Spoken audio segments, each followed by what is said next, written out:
บสนุนจากคนอื่น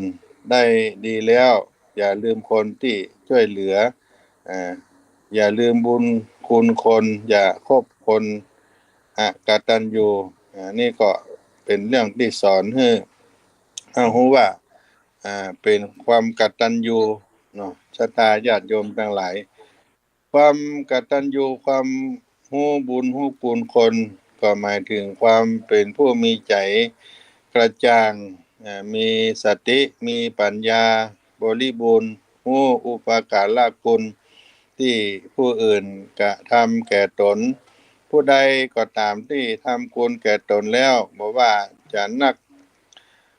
ก็ตามจะน้อยก็ตามเป็นต้นว่าเรื่องดูสั่งสอนที่พักที่การ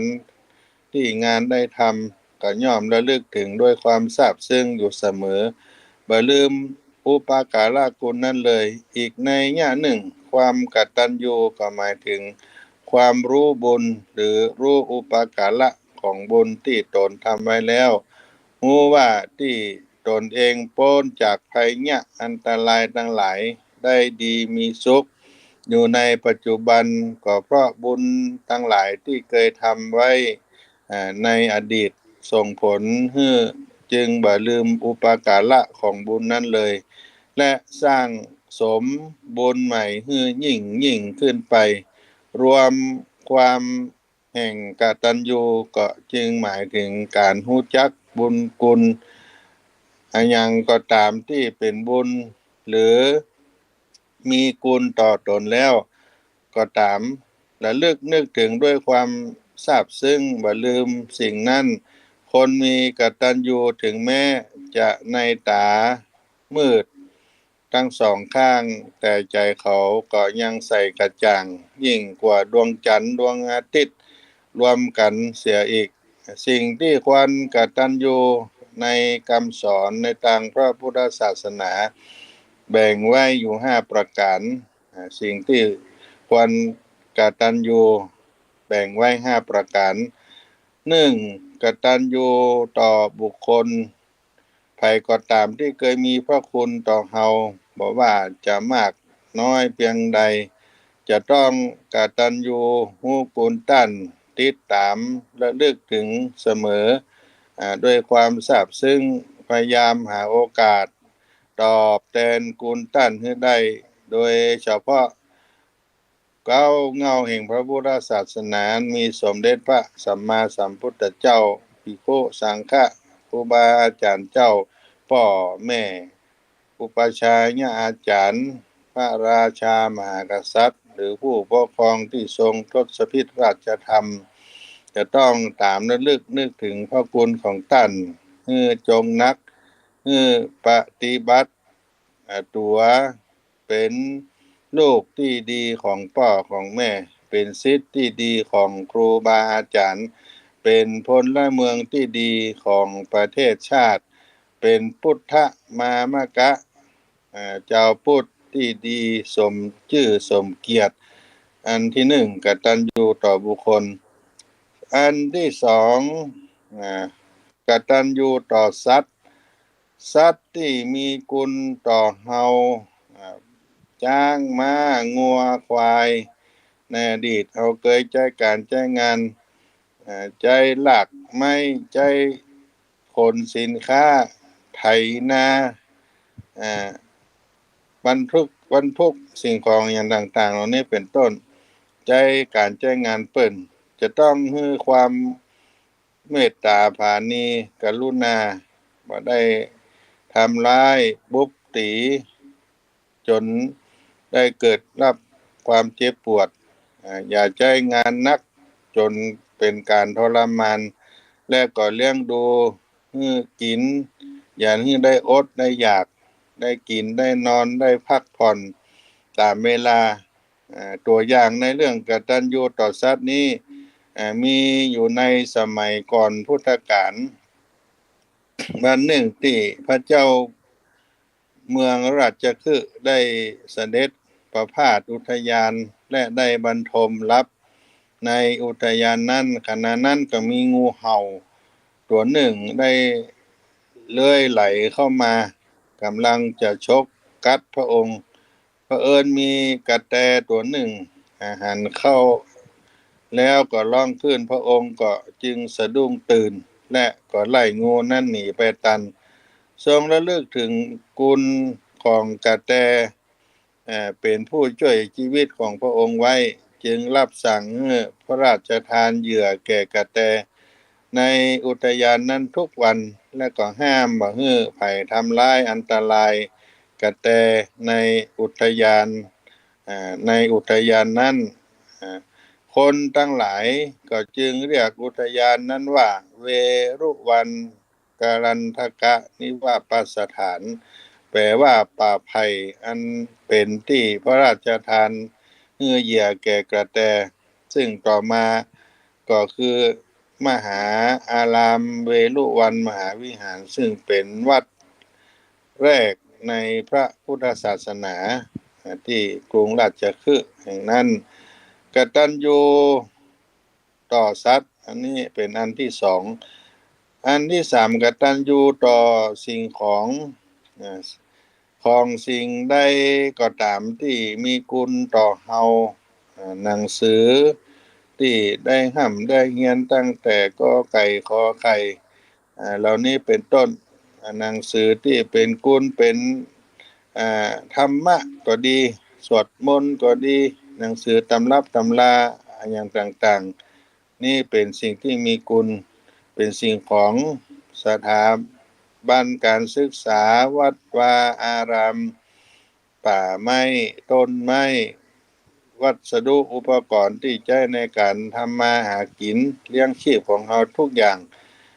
จะต้องปฏิบัติต่อสิ่งเหล่านี้ให้ได้ดีบ่ลบหลู่ดูแคลนบ่ได้ทำลายที่เปิ้นกล่าวไว้ว่าเป็นตัวอย่างในการกตัญญูต่อสิ่งของนั้นที่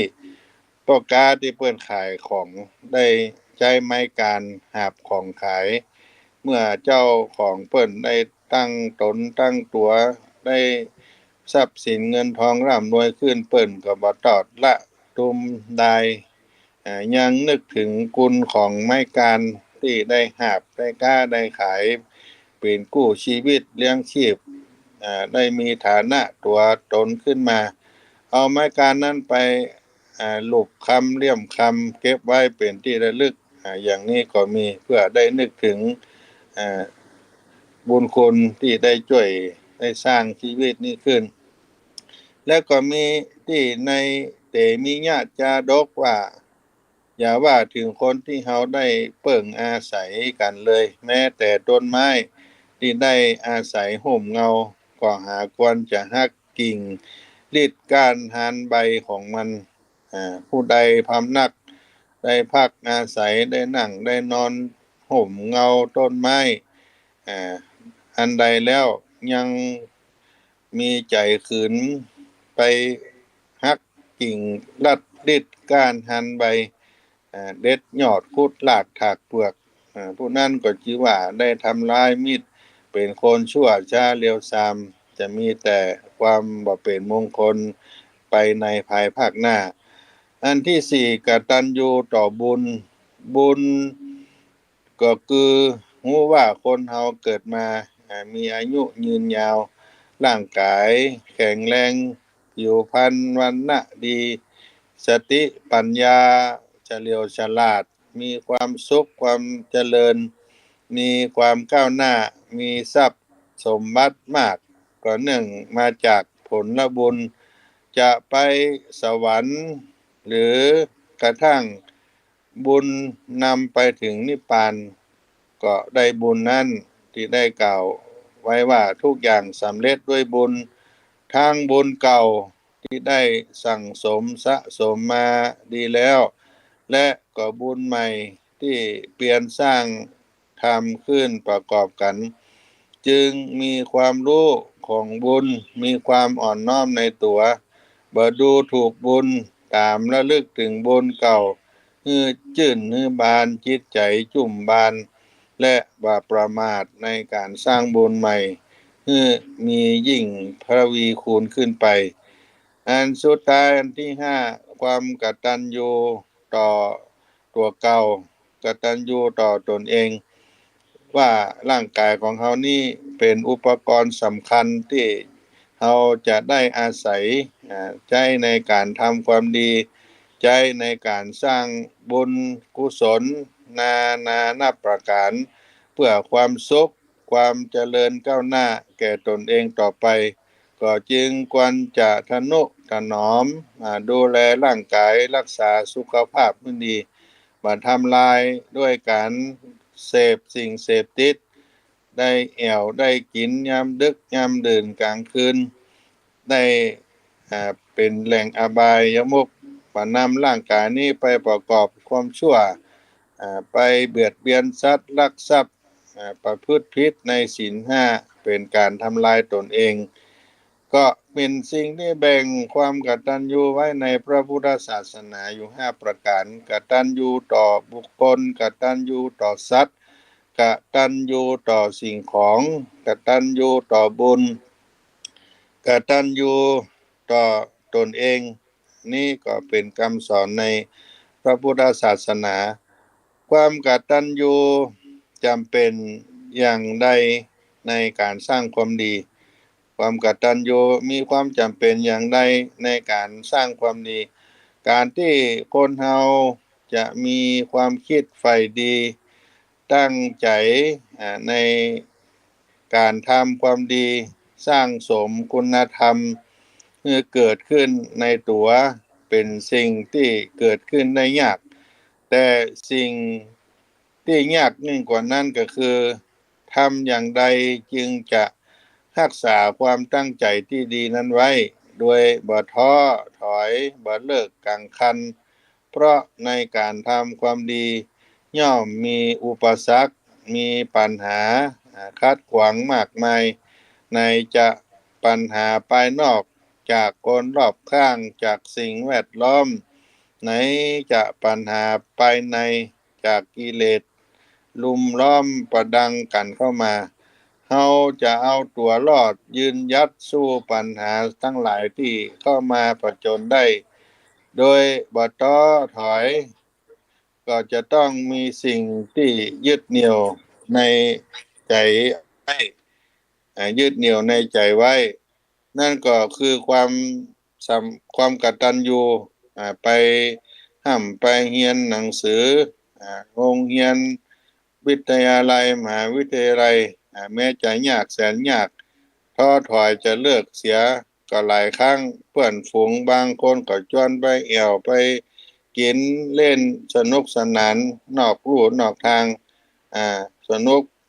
สนานไปแต่เมื่อนึกถึงคุณพ่อคุณแม่เกิดว่าเปิ้นได้อุตส่าห์ทนุถนอมเลี้ยงดูเฮาจนเติบใหญ่ต้านฝากความหวังไว้ครับตัวเฮาอยากอันตัวเฮาได้ดีเพียงใดพอคิดตอนนี้ความกตัญญูเกิดขึ้นก็มีแรงสู้แม้จะยากแสนยากแม้จะเหนื่อยแสนเหนื่อยก็กัดฟันสู้มุมานะตั้งใจเรียนได้ดีให้ได้ย่อมประพฤติตัวในทางประพฤติตัวไปในย่อมบ่าทำตนทำตัวมีความประพฤติการเสียมเสียในวงตระกูลโดยเด็ดขาดแม้ในหมู่ผู้ปฏิบัติธรรมผู้ตั้งใจจะทำหน้าที่เผยแผ่พระพุทธศาสนา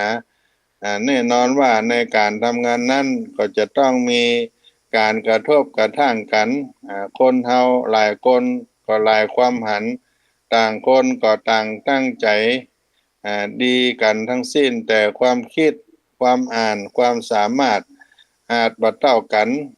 และบางครั้งก็เกิดจากทิฏฐิมานะเกิดไปว่าถึงจะถึงเขาจะหนึ่งแต่ฉันก็แน่เหมือนกันถ้ามือมายอมกันนี่ก็ที่เป็นเช่นนี้ก็เพราะต่างก็กำลังฝึกฝนตนเองอยู่ในอยู่กิเลสในตัวก็ยังมาได้หมดดังนั้นถ้าบ่ฮู้จักควบคุมเมื่อดีก็จึงมีโอกาสคัดใจกันได้หรือบางทีออกไปทำงานเผยแผ่ธรรมะก็พบกับคนที่ยังบ่เข้าใจมาหันตัว อูจาวาตะนินตากล่าวไล่ถักถังเยาะเย้ยเอากันบางเพราะเหตุนี้ก็จึงมีนักปฏิบัติธรรมนักเผยแผ่ธรรมะรวมถึงผู้ที่ตั้งใจทำงานเพื่อสังคมส่วนรวมหลายๆคนก็เกิดความท้อถอยเบื่อหน่ายและก็จะเลิกลาไปกลางคันเป็นที่น่าเสียดายแต่ถ้าเป็นผู้ที่มีความกตัญญูพื้นใจแล้วเป็นพื้นในใจแล้วเมื่อความท้อถอยความเบื่อหน่ายเอื่อมละอาเกิดขึ้นเพียงแต่นึกว่าที่เฮาได้มีโอกาสเรียนรู้ธรรมะรู้ทางกุศลทางบุญรู้วิธีการดำเนินชีวิตอันประเสริฐรู้บุญรู้บาปทุกวันนี้ก็เพราะพระสัมมาสัมพุทธเจ้าพระองค์ได้ทรงเสียสละอุทิศชีวิตทุ่มเทค้นคว้าจนตรัสรู้หลักอริยสัจคือความจริงอันประเสริฐทั้งหลายมาสอนเฮาได้คิดถึงชีวิตเลือดเนื้อความเพียรพยายามที่พระองค์ได้ทรงทุ่มเทไปตลอดระยะเวลาที่ทรงบำเพ็ญบารมีอยู่นานถึงสี่อสงไขยกับแสนกับสี่สงสัยแสนกับมากมายมหาศาลเพียงใดเวลากับหนึ่งนั่นการหนึ่งนั่นอุปมาได้มีเปรียบได้ว่ามีดอยมาหินดอยลูกสี่เหลี่ยมกว้าง16กิโลเมตรยาว16กิโลเมตรสูงได้16กิโลเมตร100 ปีมีเทวดาเปิ้นเอาผ้าติบบางเบามาลูบครั้งหนึ่งเมื่อใดดอยลูกนั้นซึกกร่อนได้เรียบเพียงเสมอพื้นดินและระยะเวลาเท่านั้นจะถึงการ1 กับ 1สงไขยก็มีจำนวนเลขมากขึ้นไปแถมมากขึ้นเท่าตัวตลอดจนคิดถึงคุณครูบาอาจารย์ทั้งหลายที่ท่านได้อุตส่าห์ได้ถ่ายทอดคำสอนแห่งองค์สมเด็จพระสัมมาสัมพุทธเจ้าต่อๆกันมาและอบรมสั่งสอนให้เราได้ทราบได้รู้ถึงคำสอนของพระองค์โดยมหันต์แก่ความเหนื่อยยากคิดเพียงเท่านี้ความท้อถอยก็หายความเหนื่อยหน่ายก็คลายแม้ความตายก็เบาหวั่นเกิดกำลังใจที่จะทำความดีต่อไปบ่มีที่สิ้นสุดความกตัญญูจึงเป็นคุณธรรมที่สำคัญยิ่งที่จะประคองใจของเราให้ดำรงมั่นอยู่ในคุณธรรมอันยิ่งขึ้นไปการกตัญญูก็มีอานิสงส์ศรัทธาสาธุชนท่านผู้ฟังทั้งหลายอานิสงส์หนึ่งความกตัญญูหนึ่งทำให้รักษาความดีเดิมไว้ได้สองทำให้สร้างกุลความดีใหม่ได้แถมสามทำให้เกิดสติมาประมาทสี่ทำให้เกิดหิริโอตตัปปะห้าทำให้เกิดขันติ6ทำให้จิตใจผ่องใสมองโลกในแง่ดี7ก็ทำให้เป็นที่สรรเสริญของคนดี8ทำให้มีคนอยากคบค้าสมาคม9ก็ทำให้มนุษย์เทวดาได้มีเมตตาช่วยเหลือ10ทำให้บ่มีเวรมีภัย11ทำให้ได้ลาภผลตั้งหลายเกิดขึ้นโดยง่าย12ก็ทำให้บรรลุถึงธรรมะได้มีอานิสงส์อยู่12ประการของกตัญญูในหลักธรรมคำสอนในทางพระพุทธศาสนาก็ได้นำเอามามาจากับพี่น้องท่านสาธุชนคนฟังทั้งหลายในต้นรายการสารธรรม เสียงธรรมวัดสลีโสดาพระอารามหลวงพระธรรมจาริกเผยแผ่พระพุทธศาสนาแก่เจ้าเขาบนพื้นที่สูงโดยอัตมาภาพท่านพระครูปัญญาสังฆการได้มีโอกาสมาพบกับพี่น้องสาธุชนท่านคนฟังทั้งหลายที่ได้รับฟังธรรมะทางสถานีวิทยุแห่งนี้และก็หากครูบาอาจารย์ท่านใดได้เพิ่นได้ลิงก์สัญญาณไปก็จะได้มีโอกาสได้ฟังได้อู้ได้จาวัดสลีโสดาพระอารามหลวงเป็นวัดที่ครูบาเจ้าสลีวิจัยได้สถาปนาขึ้นไว้ในพระพุทธศาสนาตั้งอยู่ตีนดอยสุเทพในม่อนดอยอ้อยจ้างอุชุบรรพตแห่งนี้มีอายุได้88ปีในปี2566ตั้งแต่ได้สถาปนาเป็นวัดขึ้นมาโดยครูบาเจ้าสลีวิจัยและได้มีการพัฒนาเพิ่มขึ้นได้มีพระภิกษุสามเณรในโครงการบวชเจ้าเขาเรียกว่าพระธรรมจาริกเข้ามาตั้งเป็นสำนักงานพระธรรมจาริกตั้งแต่ปี2512เป็นต้นมาก็มีการได้ไปเผยแผ่งานพระพุทธศาสนาบนเขาบนดอยแก่พี่น้องชาวเขาเสร็จแล้วก็เกิดความศรัทธาได้เข้ามาบวชในโครงการพระธรรมจาริกณวัดสลีโสดาเป็นศูนย์ทำงานของส่วนภูมิภาคมีวัดเบญจมาบพิตรเป็นศูนย์กลางในการที่ได้นำเอากุลวุฒิลูกหลานเจ้าเขาเข้าไปบวชก็มีอายุ58ปีเข้ามาจนถึงปัจจุบันนี้ตั้งแต่ปี2508เป็นต้นมาที่ได้ดำเนินการเผยแผ่งานพระพุทธศาสนาในพี่น้องราษฎรในพื้นที่สูงทุกวันนี้ก็ยังมีพระภิกษุสามเณรพี่น้องราษฎรพื้นที่สูงที่อยู่วัดสลีโสดาพรรษาหนึ่งก็300-400รูปก็มีศรัทธาญาติโยมทั้งหลายเพิ่นได้มาถวายข้าวสารอาหารข้าวหวานปัจจัยค่าน้ำค่าไฟและก็เครื่องใจแก่สมณะสาลูกพระสงฆ์สามเณรที่สมควรพร้อมกันนั้นก็ได้ส่งเสริมการศึกษาให้พี่น้องบนดอยลูกหลานเจ้าเขาได้ห่ำได้เฮียนได้ศึกษาได้เจริญรุ่งเรืองขึ้นมาก็มีการสนับสนุนจากพุทธบริษัททั้งหลายทั่วไปที่ได้ให้การสนับสนุนมาโดยตลอดในนามของพระเดชพระคุณหลวงพ่อพระเทพโกศลเจ้าอาวาสวัดสลีโสดาพระอารามหลวงก็อนุโมทนากับสาธุชนทั้งหลายที่ได้เข้ามาให้การสนับสนุนการ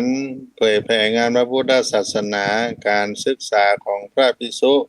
สามเณรวัดสลีโสดาพระธรรมจาริกทุกท่านทุกคนแล้ว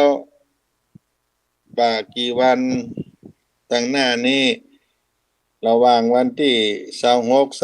26-27พฤษภาคมก็จะมีงานหลวงงานใหญ่พิธีมอบพระพุทธรูป500องค์การแสดงตนพุทธมามกะบนพื้นที่สูง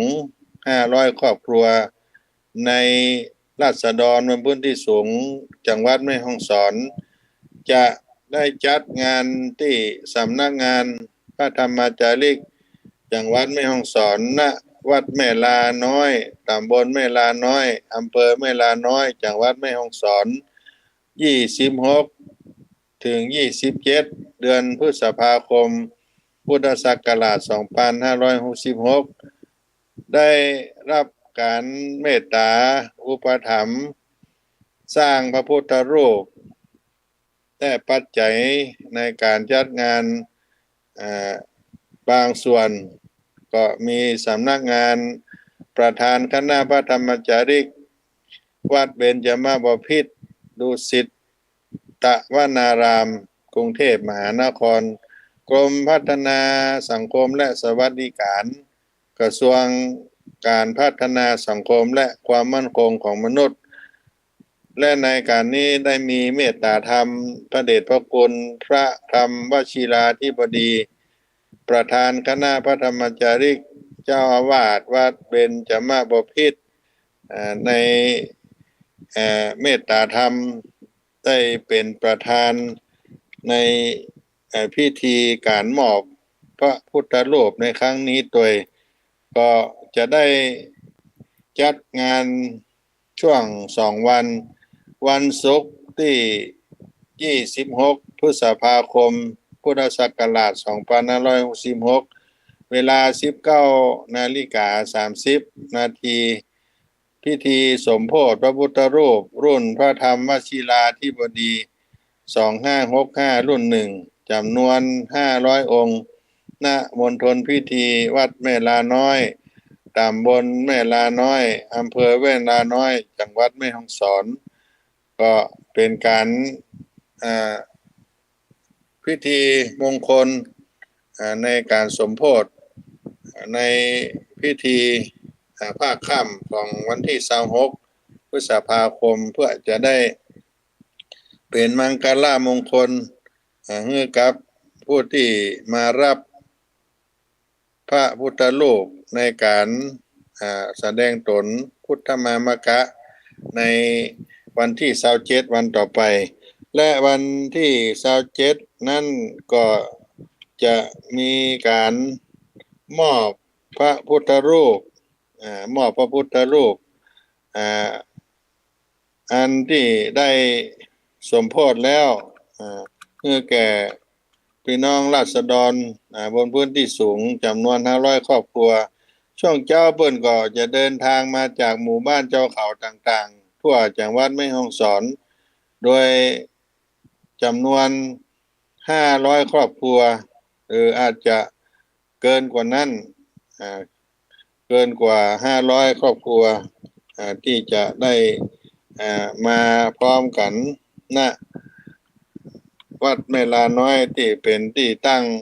ของสถานที่การจัดพิธีก็จะมีเจ้าภาพลงตาลมาร่วมสมทบต้อนรับผู้ที่มาร่วมงานแสดงตนหน้าวัดแม่ลาน้อยตั้งแต่เจ้าไปตลอดวันเพราะจะอยู่ไปถึงเวลาภาคบ่ายก็จะมีลงตาลที่ได้ประกาศบอกบุญไปเวลาช่วงเจ้าก็จะมีการลงทะเบียนมีการทำบุญผ้าป่าสามัคคีเพื่อสมทบทุนในการสร้างงานพระธรรมจาริกจังหวัดแม่ฮ่องสอนเจ้าภาพศรัทธาสาธุชนทั้งหลายก็จะได้ร่วมกันมาเป็นเจ้าภาพถวายภัตตาหารเพลแล้วก็ลงทานอาหารต่างๆที่มีคณะพระภิกษุสามเณรพระธรรมจาริกเจ้าคณะพระสังฆาธิการได้เป็นผู้ที่มาร่วมงานตัวถึงเวลาถวายพระทหารเพลศรัทธาญาติโยมก็กินเข้าไปในตั๋วพร้อมกันนั้นแล้วก็เวลา 12:30 นาทีก็จะอัญเชิญพระพุทธรูปไปแห่จากธาตุของงูกลางหมู่บ้านแม่ลาน้อยเข้าสู่วัดแม่ลาน้อยตั้งขบวน500องค์เข้ามาในเวลาบ่ายโมงก็เป็นการแสดงตนพุทธมามกะแล้วก็มอบพระพุทธรูป500องค์แก่พี่น้องราษฎรบนพื้นที่สูง ที่ได้เดินทางมาร่วมมารับพระพุทธรูปในครั้งนั้นนี่ก็เป็นกำหนดการที่ทางคณะพระธรรมจารีคณะสงฆ์ได้ร่วมกันจัดงานในครั้งนี้ก็ได้ประกาศอนุโมทนาบอกบุญไปยังสาธุชนท่านทั้งหลายไปเพื่อจะได้มีโอกาสได้ร่วมบุญร่วมทานด้วยกันก็ใช้โอกาสนี้เป่าเอิ้นบอกบุญครับพี่น้องท่านสาธุชนทั้งหลายพระพุทธรูปก็ดีที่ได้จัดสร้างขึ้นนี้เป็นพระพุทธรูปรุ่นพระธรรมวชิราธิบดี2525เพราะพระเดชพระคุณท่านได้เป็นพระราชาคณะจันทรรมในพระธรรมวชิราธิบดีเป็นประธานคณะพระธรรมจาริกก็เลยสร้างเป็นรุ่นหนึ่งขึ้นมาในการสร้างพุทธรูปนี้จะเป็นเนื้อเล็กน้ำพีเล็กมงคลฮือกับพี่น้องที่ได้รับเป็นพระพุทธรูปนี้ไปโดยจุ่มเย็นก็องค์ละ555 บาทมีเจ้าภาพด้วยการบริจาคแรกก็จะสร้างเป็นรุ่นไปปีหนึ่งก็จะได้นำเอาไปมอบให้แก่พี่น้องบนดอยเอาไปไหว้สักการะบูชาในบ้านในเฮือนเป็นสิริมงคลและเป็นการประกาศตนเป็นเจ้าพุทธที่สมบูรณ์แบบได้นับถือพระพุทธเจ้าเป็นที่เปิ่งพระธรรมพระสงฆ์ได้ไหว้ได้สาพระพุทธปิมปาสารูปเจ้านี้เป็นองค์แทนองค์สมเด็จพระสัมมาสัมพุทธเจ้าท่านทั้งหลายที่ได้เป็นเจ้าภาพมาก็ได้อนุโมทนาด้วยกัน ถ้าอยากจะได้ร่วมบุญในวันที่26-27อาตมาภาพท่านพระครูปัญญาสังฆการก็ขอโอกาสนี้เป็นบุญกุศลบอกเงื่อครับท่านพี่น้องคนฟังสาธุชนทั้งหลายถ้าอยากจะร่วมบุญก็ติดตามมาทางอาตมาภาพนี่ก็ได้ท่านพระครูปัญญาสังฆการท่านอาจารย์พระครูพรหมินทร์ได้เป็นตัวแทนจะโทรศัพท์สอบถาม061-178-5839 061-178-5839เบอร์โทรอาตมาภาพ061-178-5839มีความศรัทธาสนใจจะร่วมทำบุญเป็นปัจจัยเป็นโรงทานอาหารเครื่องอุปโภคบริโภคสนับสนุนการไปเผยแผ่งานแก่พี่น้องเจ้าเขาทั่วภาคเหนือก็แจ้งบอกบุญไปตามศรัทธาที่ท่านจะร่วมบุญกุศลได้อาตมาภาพก็ต้องเดินทางไปตามภูเขาตามบนดอยเพื่อจะได้นำความสะดวกสบายไปให้กับพี่น้องราษฎรไปทั่วภาคเหนือจนถึงภาคกลางตอนบนภาคเหนือตอนล่างภาคกลางตอนบนไปถึงนู่นจังหวัดกาญจนบุรีอุทัยธานีเพชรบูรณ์กำแพงเพชรเป็นเครือข่ายงานพระพุทธศาสนาอยู่บนเขาบนดอยต้องเดินทางไปก็ต้องมีค่าใช้จ่ายในการเดินทางน้ำมูกน้ำมันเข้าไปนำเอาสิ่งของไปปั่นไปฝากคือกับพี่น้องเจ้าเขาก็ได้แรงรับบุญบริจาคศรัทธาญาติโยมก็ได้นำเอาไปปั่นไปแบ่งคือกับพี่น้องบนเขาบนดอยก็เป็นการสร้างความดีมีน้ำใจต่อกันและกันการอยู่ร่วมกันในสังคมอย่างสันติสุขก็จำเป็นต้องมีอาศัยน้ำใจไมตรีที่ดีต่อกันความมีน้ำใจก็เป็นเรื่องที่ทุกคนทำได้ โดยบ่ต้องที่จะใช้เงินใช้คำมากมายก่ายของเพียงแต่แสดงความเมตตากรุณาต่อเพื่อนมนุษย์โดยการช่วยเหลือเล็กๆน้อยๆเต้านั่นก็เป็นการแสดงน้ำใจได้การพาคนเฒ่าคนแก่เข้าวัดเข้าวาพาผู้สูงอายุไปเที่ยวไปชมสิ่งที่ให้เปิ้นเปิดหูเปิดตาช่วยเหลือละเล็กละอ่อนได้กินขนมโรงทานแล้วนี่เป็นต้นก็เป็นการช่วยส่วนรวมอย่างหนึ่งช่วยการพัฒนาสังคมของคนเฮาให้ดีขึ้นก็น่าว่าเป็นการแสดงน้ำใจที่ดีการแสดงน้ำใจก็จึงบ่ได้วัดกันด้วยทรัพย์สินเงินทองบางท่านบางคนก็มีเงินมีคำนักแต่ก็บ่ได้หมายความว่าจะเป็นคนมีน้ำใจเพราะเขาอาจจะแลงน้ำใจก็ได้บางคนเป็นเศรษฐีแต่มีความตณีทีเหนียวบ่ยอมปันยอมแบ่งให้ผู้อื่นโดยที่ตนบ่ได้รับประโยชน์ตอบแทนถึงกันนั้นคนที่บ่ได้มีทรัพย์สินเงินทองมากมายแต่พอมีพอกินก็อาจจะเป็นคนพอมีน้ำใจให้คนอื่นได้เป็นที่ฮักแก่คนอื่นและก็เป็นที่ชื่นชมของคนอื่นได้อยู่เสมอการที่มีน้ำจิตน้ำใจนั้นก็ตรงข้ามกันกับความหันแก่ตัวขณะที่คนหันแก่ตัวมักจะคิดแต่ประโยชน์ส่วนตัวมาก่อนแต่แน่นอนที่คนมีน้ำใจจะคิดถึงประโยชน์ของส่วนรวมพ้องและมีน้ำใจก็ยังตรงกันข้ามความมีน้ำใจก็ยังตรงกันข้ามกับความอิจฉาริษยาคนที่อิจฉาริษยาคนอื่นก็ย่อมปรารถนาที่จะหันความล้มเหลวของผู้ที่ได้ดีกว่าแต่คนมีน้ำใจนั้นเมื่อหันคนอื่นได้ดีกว่าจะมุทิตาและจะแสดงความยินดีด้วยอย่างจริงใจผู้มีน้ำใจจะนึกถึงคนอื่นและจะพยายามช่วยผู้อื่นที่ด้อยโอกาสกว่าผู้มีน้ำใจก็จึงเป็นที่รักและต้องการของคนทั่วไปและเป็นคนมีคุณค่าต่อสังคมและมีความสำคัญและที่สำคัญเขาเหล่านั้นก็จะเป็นผู้ที่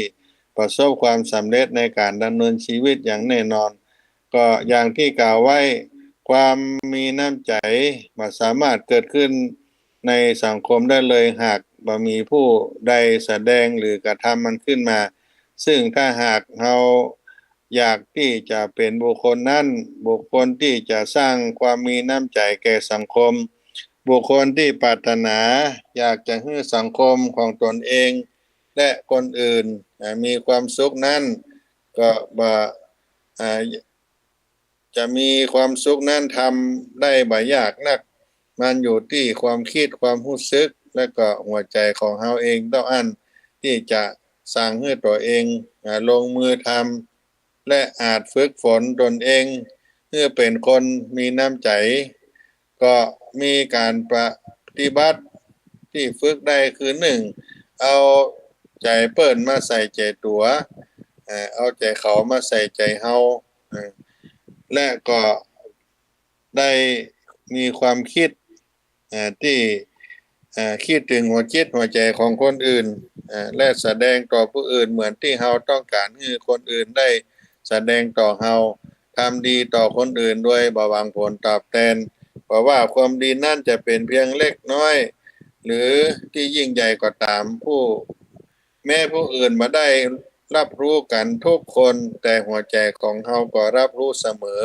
เอาใจเปิ้นใส่ใจตัว2ควรเป็นผู้ฮื้อมากกว่าผู้รับและบ่หวังว่าคนอื่นจะต้องมาฮื้อเฮา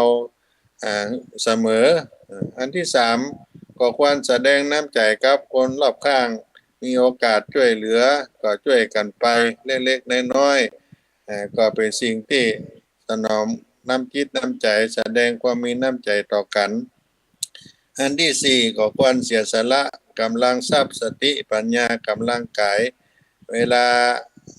แก่ผู้เดือดร้อนสละเวลาการแก่ผู้เดือดร้อนเท่าที่เราจะทำได้มาถึงกับต้องลำบากแก่คนอื่นคือกับผู้ที่ต้องการพึ่งพาใส่เราด้วยเป็นการกระทำที่บ่หวังผลตอบแทนและอันที่ห้าก็ควรมีนิสัยเอื้อเฟื้อเผื่อแผ่ช่วยเหลือเกื้อกูลต่อกันนะไปกิจไปการไปงานเห็นแขกแต่งงานงานมงคลนะว่ามงคลเปิ้นมีการมีงานก็ไปช่วยไปให้กำลังใจกันเป็นการเชื่อมไมตรีจิตต่อกันอันที่หกก็คือควรให้ความฮักแก่คนอื่นและให้ความร่วมมือแก่คนอื่นต้องการจะขอความช่วยเหลือและช่วยเหลือเท่าที่เราจะทำได้นี่ก็เป็นการฝึกการมีน้ำใจให้กับตัวเก่าที่จะได้มีจิตใจที่ดีที่งามมีความน้ำใจที่ดีแล้วก็จะทำให้ใจเบิกบาน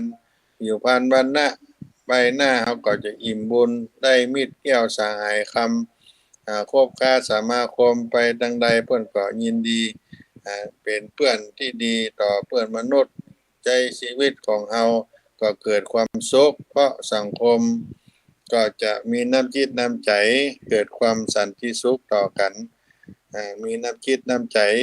ก็ไปบนเขาบนดอยศรัทธาญาติโยมบางครั้งเอาไปเยี่ยมไปเยือนของบางสิ่งบางอย่างในบ้านในเงินของเฮานั้นเป็นขันน้ำเป็นน้ำพุเป็นถังน้ำกินน้ำบริโภคก็ต้องใจน้ำบ่อน้ำด้วยน้ำดอยก็มีบางที่ของใจในครัวของใจในบ้านเป็นถ้วยถาดที่เอาใจบางทีก็เกินความจำเป็นแต่พี่น้องบนดอยก็ต้องใจคุ้มค่าสุดที่การใช้งานจะอยู่นานได้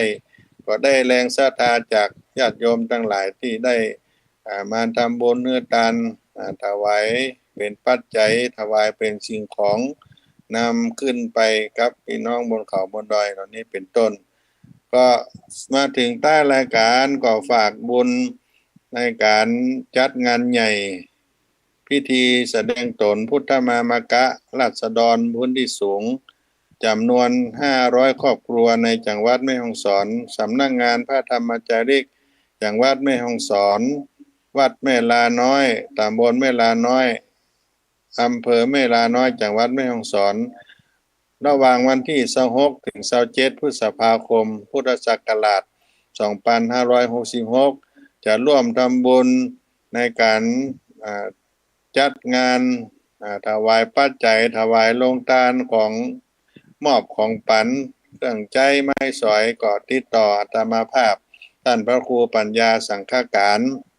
061-178-5839 061-178-5839 061-178-5839ก็จะได้นำเอาบุญ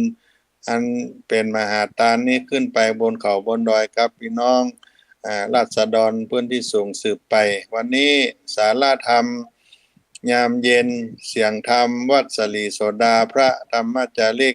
ก็มาถึงใต้รายการจะหมดเสียงกาละเวลาขอยอบยั้งยุติการได้มาแสดงธรรม